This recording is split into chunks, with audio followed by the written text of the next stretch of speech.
About our first topic. President Trump and those unedited, unscripted new remarks on the Virginia violence. So, is there a moral crisis in the White House? We want to bring in G. Rokan from WGN Radio, Kathleen Murphy, Director of Communications for Illinois Opportunity Project, and comedian Thelonious Monk. And let's get right into this. Ro, where is this country right now? Well, divided.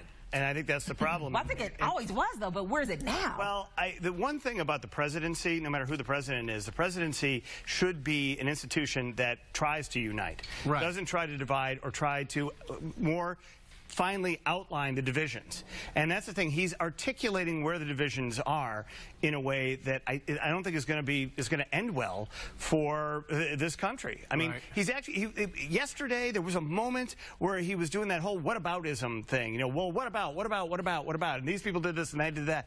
That is not what the President of the United States does. He goes, you know, this is a moment to actually cool the rhetoric, not heat the rhetoric, because he's going to rip the lid off of something that in America we've had happen a number of times in the past and never ends well. Right. Here's the thing, is that however you voted, this is not about politics. This is about morals. And you can't have moral ambiguity when you're talking about racism and you're talking about hatred. And you can't say that there's both sides are guilty when you have people that are protesting anti-racist. Not only racism, we're talking about fascism, and we're also talking about, you know, a group that is wanting ethnic cleansing. I mean, this is how far the neo-Nazi groups are going. That's what they want. I mean, we had an entire war about the greatest generation fought World War II against Nazis, and basically being an American means that you're not a Nazi. So I don't know. We need to get this straight. Kathleen, what are your thoughts on everything going on?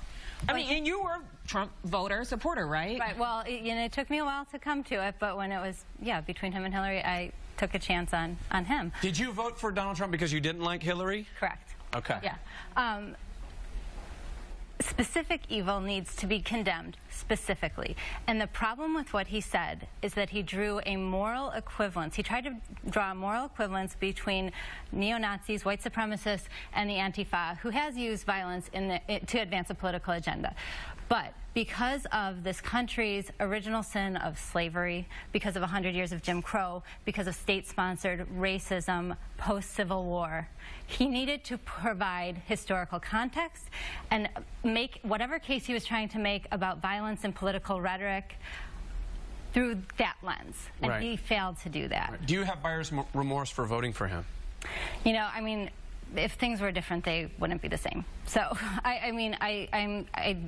it was a rock and a hard place. If knowing, you know, if we knew now what we knew then, would we have done things differently? You know, yeah, probably. Well, would the Republican Party have done things differently? I mean, that's really a big question. The Republican Party didn't want him. They tried to stop him, but they couldn't. And I got to tell you this, if Hillary... every point, through Scott Walker, through Carly Fiorina, through Ted Cruz, at every possible point. And this is not conservatism. That's the other point I want to make. The alt-right, conservatives don't believe in identity politics. We believe in equality of opportunity for everyone. That's conservatism. The alt-right is identity politics squared. They do not believe in racial equality. They believe in special treatment for white. I mean, they believe in white supremacy. That's what they believe. So this is not conservatism. I'm going to say, but I want to just add one thing to that quickly, is that if Hillary Clinton had won, Donald Trump would be on the outside shooting in, right? He'd be doing more of what he was doing, setting himself up for 2020 or whatever it was going to be. And his position would be the same.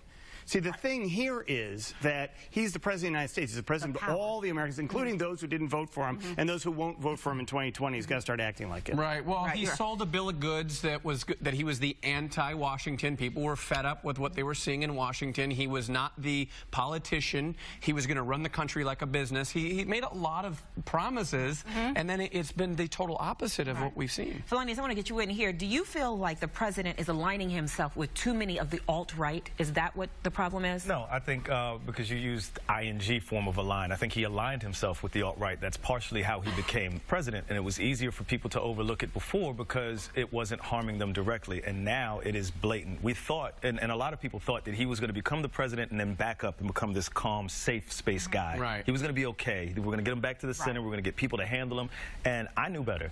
And there were people who knew better, but, you know, of course, hindsight, I could say, see, I told you. But the truth is, this is who he's always been, right? This is who he was when he was in New York and no one knew who he was in the rest of the world. Right. This is why New Yorkers never liked him, right? And here's the thing. Here's another thing. There's been so many people coming and going within the White House. Right. If Bannon leaves now, Right. which, you know, that's the speculation, the latest speculation, what does that then do to Trump in the White House? Well, I think actually Bannon buys himself a few more weeks here because the president doesn't want to appear to be weak. There was a reason. You know, when he went out there yesterday, he was not supposed to take questions.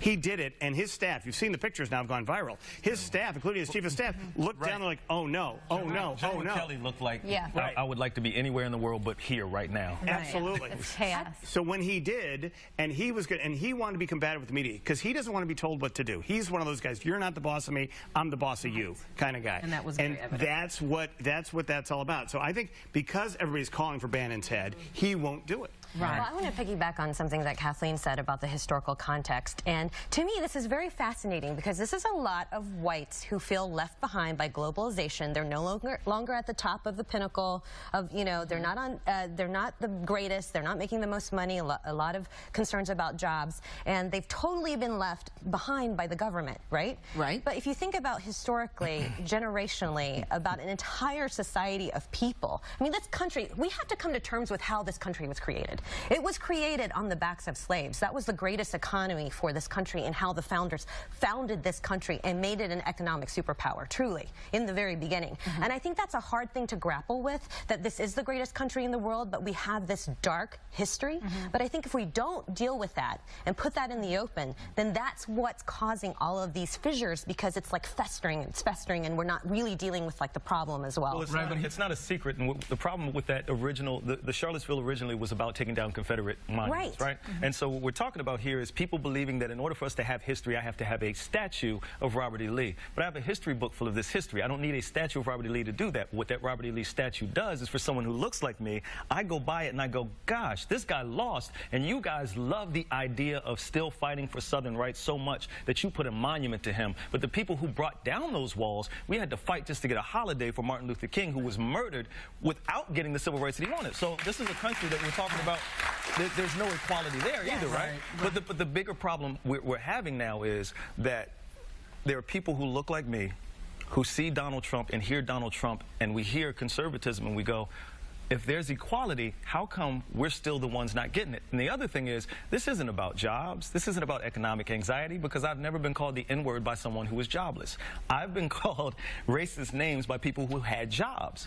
So we should stop pretending that economic anxiety got it, because there were people who made $100,000 a year who voted for Donald Trump. They weren't anxious about the economy. They were okay. And it doesn't mean they were racist either, but we need to be honest about our reasons for voting for him. If you hated Hillary, cool, but we can't pretend that Hillary 8 months in would have been this. No one thought this. No one thought. Well, here we are. We're a little more than 200 days into his presidency. Where do Republicans, do you think, do they feel like he can come back from this? Take your time. Yeah. And I feel bad that you're literally the only person who has, like, that's a big task. I've got some feedback, actually. I've got a lot of pro-Trump feedback as well, so I can interject that anytime. This is part of, like we've been talking about, part of, you know, what put him in office was his willingness to, you know, be who he is. So there is a contingent of people that like that. I think, in my opinion, he has damaged himself so much. I mean, he is damaged. He's hurt conservatives in the House and the Senate's ability to get any legislation passed. So I think, you know, he constantly tweeted through the health care bill negotiations. Those were very minor conservative reforms to a health care bill that should have gone throughout that entire process. Right. He tweeted, he got in the way, he made these statements. It just distracted from the legislative process. Now tax reform's up. I mean, it's making it very difficult for the Republicans in Congress to get anything done. So I think he has hurt the Republican Party tremendously. And for that, I do regret, you know, voting for him, because I think he has done so much damage to what we are able to do in 4 years. Right. And I know we want to get some decade. I know we want to get some feedback in, but I do have to ask this. Who is the person that can reach him to turn him around in the Republican Party? Is there anybody? No one. No one. His daughter is Jewish. She's converted to Judaism, and he's And the marchers on Friday night, or actually on Saturday morning, marched through Charlottesville saying Jews will not replace us. I was hopeful that General Kelly would be able to bring some order to the chaos in the White House, and like you mentioned, his face at that press conference. I think what we saw with Trump was it was because of Kelly. It was because he's been told, oh, we've got General Kelly in. This is the guy that's going to straighten you out. And I think what he said yesterday was not just about Charlottesville. It was to prove to everyone that was watching that General Kelly can't rein him in. And if General Kelly can't, literally no one on this planet. Okay, well, you said you have a lot of comments. Yes, let's get to some of those. To Polonius's point, Kathleen, you're not the only one up here. Candace says, I didn't vote for Trump, but he was right about both sides being to blame. Of course, you don't even agree with that statement. But this is from Bill. I understand what he's saying. The alt-left showed up ready for a fight. They are just as guilty as the others. Well, of course, there's controversy about that, whether that's factual or not. Let me stop on this point. Well, first of all, there were anarchists in that group, right? And the Antifa people were there. They had the A's. They were wearing the black outfits. They did come with batons. They were there. There's no question about it. We saw them. The issue was they were there because the neo-Nazis were marching, right? I mean, they're the ones who started this. And when Donald Trump said yesterday, well, at least, the right, they had permits to be there. I'm like, that's a good time to bring that up. Right. I also kind of feel like that first comment was sort of misinformed, and it's because the media paints with such a broad brush. The media has tied the alt-right in with conservatives. They're not conservative. So there's a very broad brush, and that is to the benefit of the left and the alt-right. That blurring of the lines of these groups, we need to be specific in our denunciations, and we need to be specific in how we in our definitions. Well, to a question you guys asked earlier about whether he represents all Americans, Nina says, like it or not, he represents each and every one of us around the world, and all the crying and whining and claims to the contrary don't mean a thing. He's the president, and there's nothing you can do about it, so get over it. So far, he has not broken the law. He's broken moral code, and he has zero moral compass. And that's a two-sided statement. What we're talking about is legally, is he the president of the United States? Yes. Does he represent us on foreign issues? Yes. When people are talking about the United States and they point to us, who is the person they talk to? Him.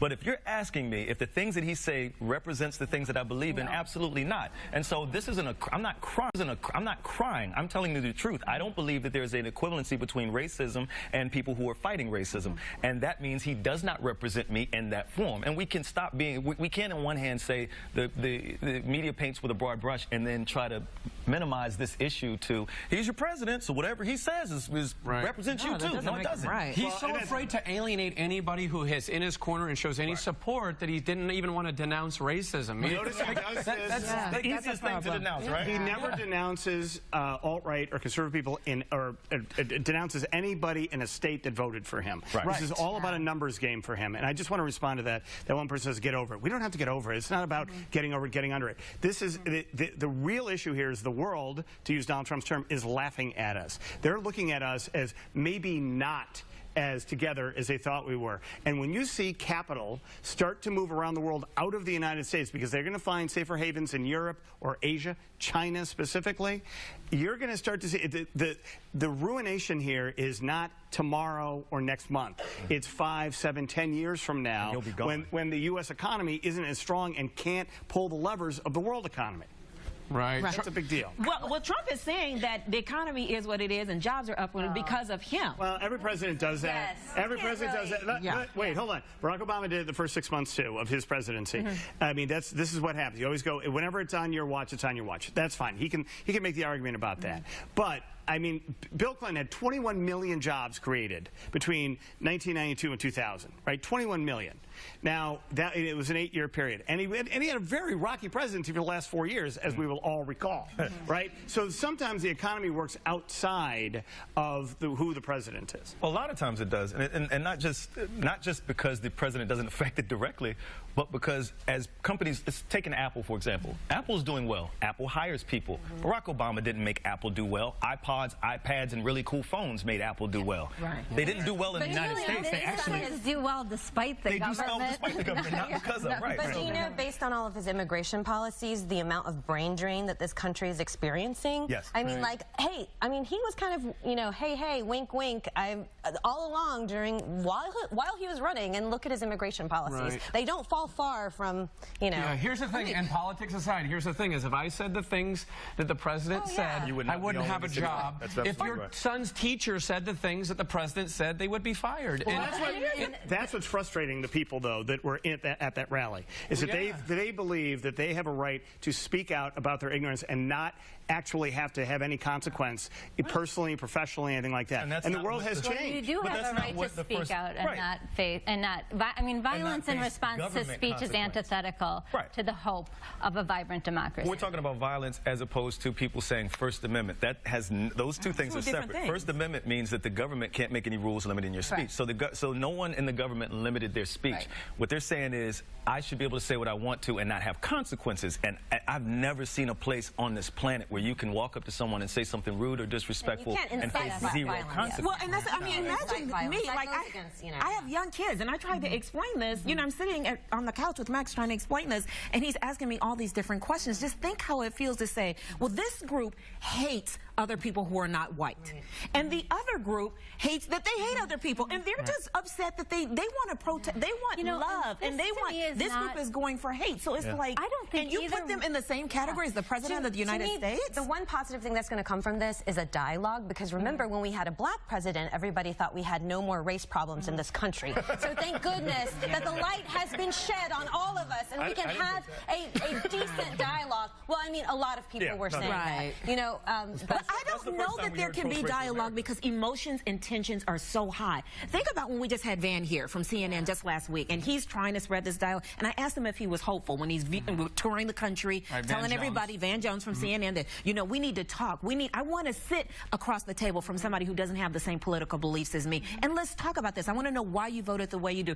And he isn't even hopeful because the emotions and the tension in this country are so high. In this situation this past weekend, you think people are going to want to talk after this? He openly Absolutely wept on not. CNN last night talking about this. Oh, I'm sure. I mean, this is and that's the thing. We're now stuck in a moment. Right. You know how scary this is? I have a brand new child, and I feel like my wife and I may be the biggest idiots on the planet because we chose to birth a black boy into this. Yeah. That is the scariest thing because I've already lived through 45 years of what I thought was going to be getting better. This is It not may not be. No. And I'm not going to say that you're going to be wrong, but I will say this. Okay. My experience and yours are going to definitely diverge at some point, and there's no way possible for you to feel what my son is going to feel. I can, though, and I'm terrified for him. Absolutely understand that. terrified for him. And I do appreciate the difference between our experiences.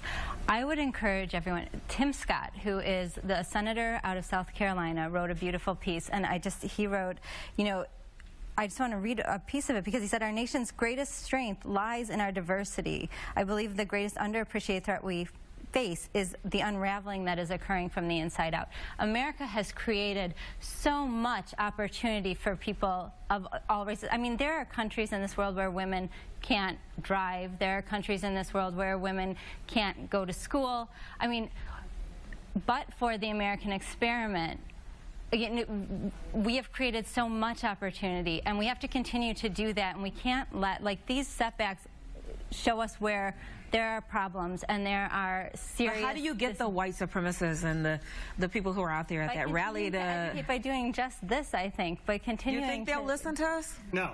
Maybe not them. biggest fear is that Maybe they're not not them, stupid, but maybe right? other Like, that's the people. You scariest can't part empower them. This is the issue. And that's if they what's been believe happening. that the president of the United States And is they in do. their corner, Right. and you had the head of the KKK David texting Duke. yesterday. Thank you. Thank you, Mr. President, for your honesty, right, and your courage. I mean, that's it's a very scary wonderful thing. that he wrote that, but you got the president who has the highest Well, office in the country. okay. That needs to be from somebody like Here's him. where the I don't answer's going think to be. he represents the majority of Americans, and I don't believe either of these groups represent the majority of Americans. Or majority I of really white don't. Which is a problem, having him as the president, right? I He's don't not think- representing... Well, He's a spokesman for that group, though, right? So they've got a powerful spokesman for that one group, and that is terrifying. What will change here, and you saw it already happen this morning, businesses. You know, we talk about political correctness and, you know, the war on Merry Christmas and all that. That's a business decision. That's not a government decision. Government's not telling you, say, Happy Holidays. Businesses do it because they don't want to alienate groups of people who may not be Christian, right? I mean, Hanukkah is also in December, so when you say Merry Christmas, you've got Jewish shoppers that go,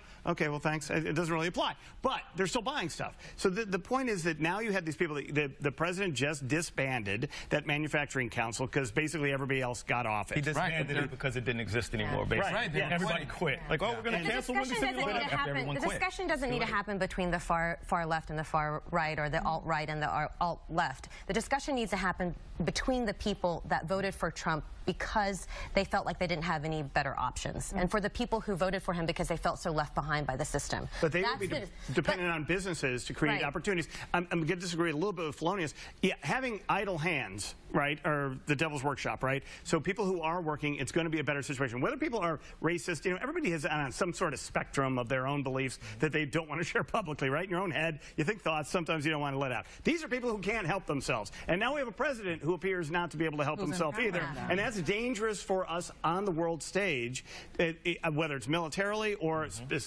specifically economically. I also think people need to step in people's shoes, because I grew up in North Carolina where it's a lot of Confederate flags, all of this stuff. Think about it. If it was you and your great-grandfather and your ancestors were beaten and abused and killed and enslaved, like, you would had to you? watch the flags of the people who did it.